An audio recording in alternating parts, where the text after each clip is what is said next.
Natatakot ho akong sa pwede mangyari sa buhay ko. Chang! Oh, si Dax, oh. Nagsasalita sa press. Oo nga, no? Pero mas nakakatakot makasira na ibang buhay.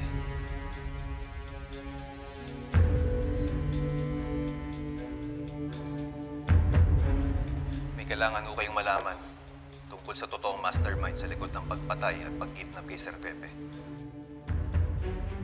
Anong pinagsasabi nito? Bakit siya nagpapapresscon? Baka may bago siyang information, ate.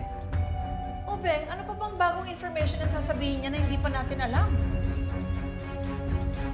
Si Moira Tanyag ang mastermind, hindi ba? Anong bagong impormasyon mo sa kanya?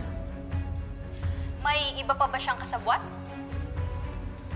Hindi si Moira Tanyag ang mastermind.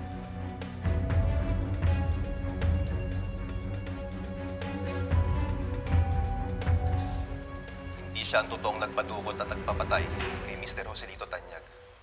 Wala siyang kasalanan. Ano bang pinagsasabi nitong Dax na to? He's lying! Mamamatay tao si Moira at alam na natin na siya ang mastermind ng lahat. Wala nang iba. That woman deserves to be in freaking jail!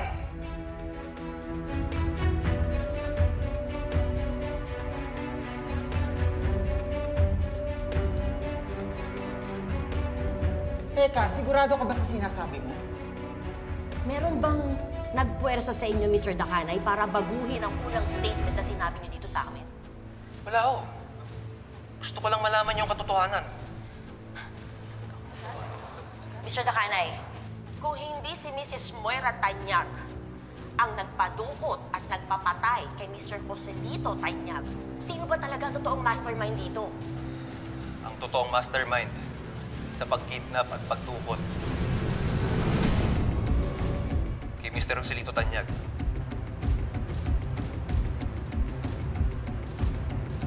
Si Dr. Carlos Benitez.